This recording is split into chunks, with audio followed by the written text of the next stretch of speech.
तो स्टूडेंट्स, अपनी इस वीडियो में मैं आपको स्टार्ट कराऊंगी चैप्टर लाइट, क्लास 10th का। ये फिजिक्स का चैप्टर है। इसके इंपॉर्टेंट क्वेश्चंस और उनके सॉल्यूशन सैम्पल पेपर में से। ठीक है, लाइट चैप्टर जो है वो दो पार्ट में डिवाइड है, reflection of light and refraction of light. तो हम करते हैं ये वाला क्वेश्चन। ये सी सेक्शन का क्वेश्चन है, ये 3 मार्क्स का आएगा। Naveen wants to study the type of mirror and lens of a spherical mirror and a thin spherical lens each having focal length of -15 centimetre. तो एक मिरर गिवन है और एक लेंस गिवन है और दोनों की ही फोकल लेंथ जो है -15 सेंटीमीटर गिवन है। तो इसके बेस पर हमें सिर्फ फोकल लेंथ गिवन है ना, तो इसके बेस पर हमें ये कुछ पार्ट्स दिए, इनके आंसर बताने हैं। Specify the type of mirror, what type of lens is used, state one use of mirror in the above activity. तो सबसे पहले हमें बताना है कि ये किस तरह का मिरर है, किस तरह का लेंस है, और फिर जिस तरह का भी मिरर है उसका एक यूज बताना है। तो देखो, ये मैंने कॉनकेव मिरर बनाया और ये मैंने कॉनकेव लेंस बनाया।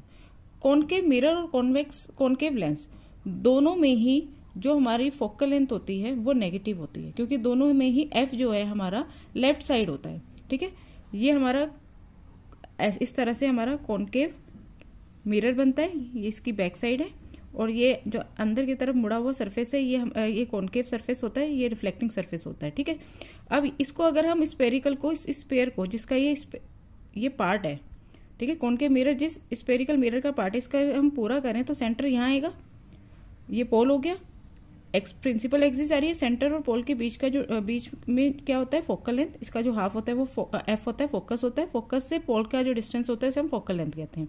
तो ये लेफ्ट साइड है मिरर के, जो भी मिरर या लेंस में जो भी लेफ्ट साइड होता है वो नेगेटिव में शो होता है। ठीक है, तो फोकल लेंथ जो है हमारी लेफ्ट साइड है, तो ये क्या होगी, नेगेटिव है। तो माइनस देखते हुए हम ये बता सकते हैं कि ये हमारा कॉनकेव मिरर है। ठीक है, जबकि कॉन्वेक्स मिरर में एफ जो है हमारा राइट साइड होता है।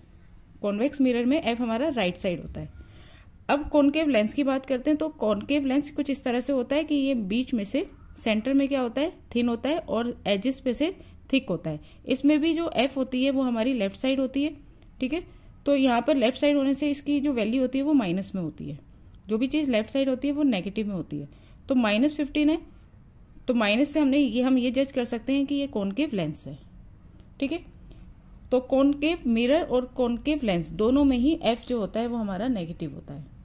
अब बाद में लास्ट पार्ट में पूछा था कि कॉनकेव मिरर कहाँ यूज हो सकता है। कॉनकेव मिरर डॉक्टर डेंटिस्ट जो है वो यूज करते हैं, और it is use in torch में एज ए रिफ्लेक्टर, ये टॉर्च में भी यूज होता है। ठीक है, नेक्स्ट क्वेश्चन देखते हैं। Velocity of light in air is 3 × 10⁸ metre per second, while its velocity in a medium is 1.5 × 10⁸ metre per second.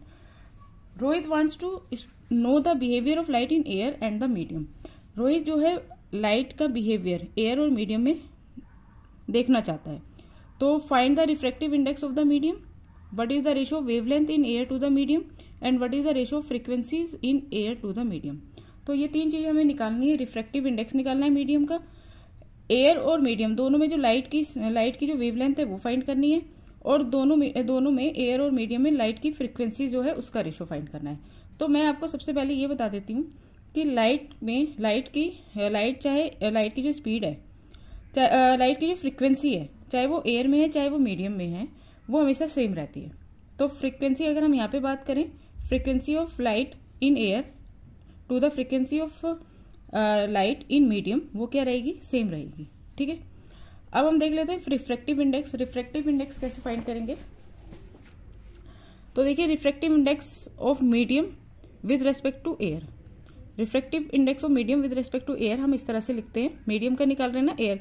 तो जब एयर होता है तो एयर में हम ए लिखने की जरूरत नहीं होती, सीधा हम एन हमारा रिफ्रैक्टिव इंडेक्स शो करता है। किसके लिए निकाल रहे हैं, मीडियम का। तो रिफ्रैक्टिव इंडेक्स ऑफ मीडियम को हम ऐसे लिख सकते हैं। तो इसको हम कैसे कैलकुलेट करते हैं, speed of light in air upon speed of light in medium.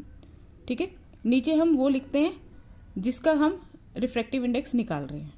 तो मीडियम का निकाल रहे हैं तो मीडियम को हम नीचे लिखेंगे, अपॉन में लिखेंगे। ठीक है, तो speed of light in air हमें गिवन है 3 × 10⁸ मीटर पर सेकेंड, और speed of light in medium given है 1.5 × 10⁸ मीटर पर सेकेंड। ये कट हो जाएंगे तो हमारा आ जाएगा 2। ठीक है, 3 को 1.5 से डिवाइड करेंगे तो 2 आ जाएगा, तो रिफ्रैक्टिव इंडेक्स ऑफ मीडियम हो जाएगा 2। सेकेंड पार्ट में पूछा है इसमें, what is the ratio of the wavelength in air to the medium. अब देखिए, इसको समझाने से पहले मैंने आपको ये क्लियर कर दिया, जो फ्रीक्वेंसी एयर में और मीडियम में होगी लाइट की, वो दोनों में क्या होगी, सेम रहती है। तो एफ हमारी सेम है, तो ये मैंने ये बी पार्ट है, यहां से शुरू है।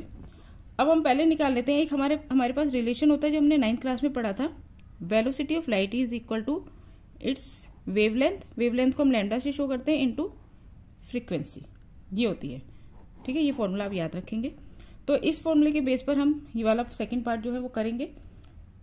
V1 हमारा शो कर रहा है velocity of light in air, तो पहले velocity of light in air consider करेंगे, तो एयर में वेवलेंथ कैलकुलेट कर लेते हैं। V1 is equal to lambda 1 into f, तो वेवलेंथ क्या हो जाएगी, wavelength in air is equal to V1 upon f. ठीक है, इसी तरह से V2 हमारा शो हो रहा है velocity of light in medium, तो V2 is equal to lambda 2 multiply f. Lambda 2 क्या शो कर रहा है हमारा, वेवलेंथ इन मीडियम। ठीक है, तो wavelength is equal to V2 upon f. अब हमारा फर्स्ट मीडियम और सेकंड मीडियम में जो वेवलेंथ है उनका रेशो निकालना है, तो लैम्डा 1 अपॉन लैम्डा 2, तो लैम्डा 1 की वैल्यू ये पुट करी V1 अपॉन एफ, लैम्डा 2 की वैल्यू V2 अपॉन एफ। दोनों में एफ सेम है, तो ये इस एफ से ये वाला एफ कैंसिल हो गया, तो आगे आ गया V1 अपॉन V2। अब V1 अपॉन V2 क्या हमारा, speed of light in air, speed of light in medium, ये हम कैलकुलेट कर चुके हैं। ठीक है, तो ये भी कितना आ जाएगा, 2 ही आ जाएगा। और थर्ड पार्ट मैंने आपको बता दिया इसका,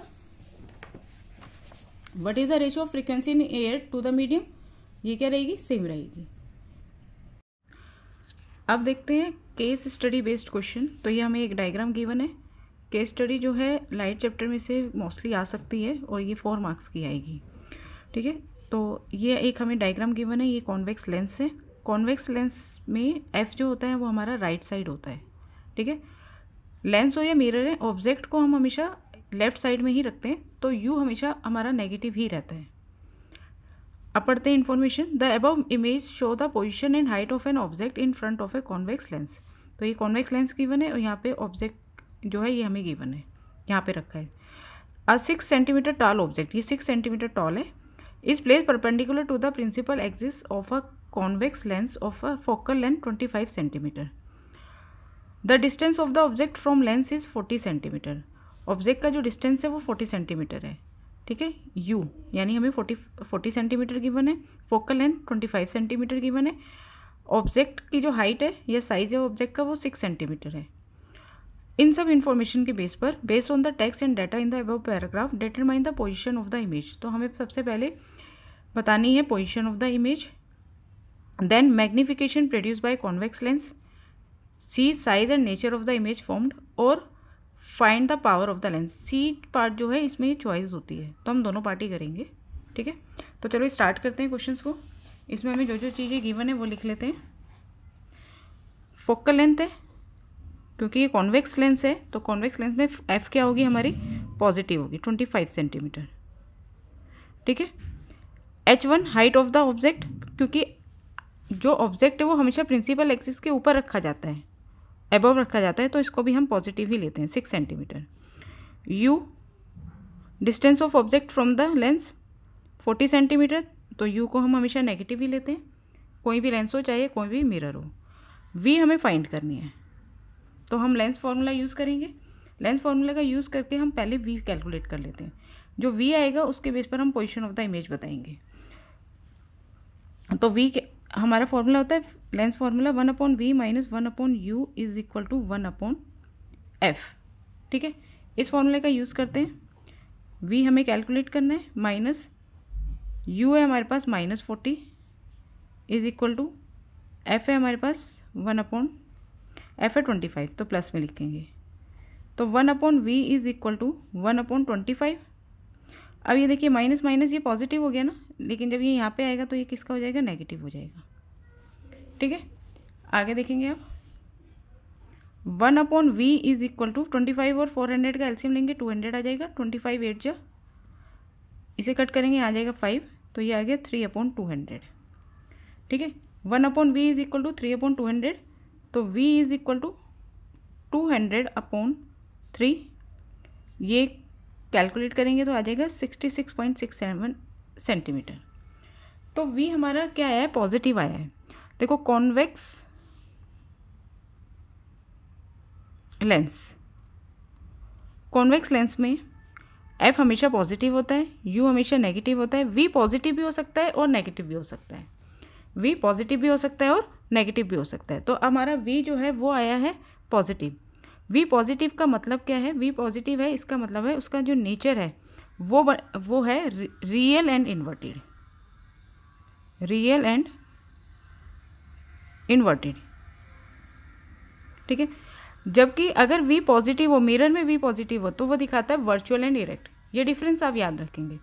v की वैल्यू अगर पॉजिटिव आती है तो मिरर में उसका नेचर होता है वर्चुअल एंड इरेक्ट, और v की वैल्यू अगर पॉजिटिव आती है लेंस में तो उसका मतलब होता है रियल एंड इन्वर्टेड। ठीक है, तो हमने पोजीशन ऑफ द इमेज, पहले तो हमने नेचर बता दिया रियल एंड इन्वर्टेड, और ये देखते हुए हमने ये भी बता दिया कि वो कहाँ बनेगी, मिरर के इस तरफ बनेगी, है ना, यहाँ पर रियल एंड इन्वर्टेड। तो पोजीशन हो गई 66.67 सेंटीमीटर फ्रॉम द लेंस। ठीक है, रियल एंड इन्वर्टेड, नेचर भी बता दिया। अब हमें बताना था इसमें फिर magnification produce by the convex lens. m क्या होता है हमारा लेंस में, m is equal to v/u, या m is equal to h2/h1। ये दो होते हैं लेंस में, m is equal to v/u, और दूसरा होता है h2/h1। h1 होता है हाइट ऑफ द या साइज ऑफ द ऑब्जेक्ट, और h2 होता है साइज ऑफ द इमेज। ठीक है, अब हमें मैग्नीफिकेशन निकालना है। m क्या हो जाएगा हमारे पास, v और u दोनों चीज़ें हैं ना, तो m is equal to v की वैल्यू रखेंगे आप 66.67 लिख दो या 200/3 लिख दो, तो ज़्यादा आसान है 200/3 लिखना। और u है हमारा -40, मल्टीप्लाई यहाँ पे डिनोमीटर में आएगा -40, इस जीरो से ये जीरो कैंसिल के 4 5 -5/3, मैग्नीफिकेशन आ गया -5/3। आगे क्या पूछा है, size and nature of the image. Nature मैंने आपको बता दिया, नेचर क्या है, रियल एंड इन्वर्टेड। साइज यानी कि h2 निकालना है हमें, तो h2 निकालना है। इन दोनों फॉर्मूले को हम कंपेयर कर लेते हैं। m आ गया, चाहे आप m रख दो, इसमें पुट कर दो m की value, -5/3 is equal to h2 जो हमें फाइंड करना है, अपॉन h1। h1 कितना है हमारे पास, हाइट ऑफ द ऑब्जेक्ट 6। ठीक है, 3 1 जा 3 2 जा, तो h2 हो गया हमारे पास -10 सेंटीमीटर। ठीक है, अब ये हमारा नेचर क्या बता रहा है, एक तो माइनस इसके बेस पर, h2 के बेस पर भी हम साइज़ और नेचर बता सकते हैं इमेज का। माइनस है तो यानी कि वो प्रिंसिपल एक्सिस के नीचे बना है, प्रिंसिपल एक्सिस के नीचे बनता है, बिलो बनता है, तो उसका मतलब होता है रियल एंड इन्वर्टेड। और 10 है, यानी 10 क्या शो कर रहा है हमारा, 1 से बड़ा है ना, तो जो इमेज बनी है वो क्या बनी है, magnified and real and inverted. Last part में हमसे पूछा है find the power of the lens. अब लास्ट में हमें निकालना है पावर ऑफ लेंस। तो पावर ऑफ लेंस क्या होती है, 1/f, और f किस में होना चाहिए, इन मीटर में होना चाहिए। f हमारा मीटर में होना चाहिए, जबकि f अभी हमारे पास है सेंटीमीटर में। तो पावर हम कैसे निकालेंगे, 1/f को हम 25 सेंटीमीटर से मीटर में बदल लेते हैं, अपॉन 100 कर देंगे। ठीक है, तो f को मीटर में लिखेंगे तो हम लिखेंगे 25/100, तो 100 ऊपर आ जाएगा, 25 नीचे आ जाएगा, तो पावर आ गई 4 डायोप्टर। पावर की यूनिट होती है डायोप्टर। अब आप यहाँ पे भी एक चीज़ याद रखेंगे, कॉन्वेक्स लेंस में f हमारा पॉजिटिव होता है तो पावर हमेशा पॉजिटिव आएगी, और कॉनकेव लेंस में u v f तीनों ही नेगेटिव होते हैं। तो पावर हम f से निकालते हैं, तो पावर अगर f हमारा नेगेटिव है तो पावर भी हमारी नेगेटिव आएगी। अगर पावर नेगेटिव है तो इसका मतलब है वो कॉनकेव लेंस की पावर है, अगर पावर पॉजिटिव है तो इसका मतलब है वो कॉन्वेक्स लेंस की पावर है। तो इस वीडियो में हमने ये 3 इंपॉर्टेंट क्वेश्चंस किए हैं। नेक्स्ट वीडियो में लेके आऊँगी कुछ और इंपॉर्टेंट क्वेश्चंस के साथ।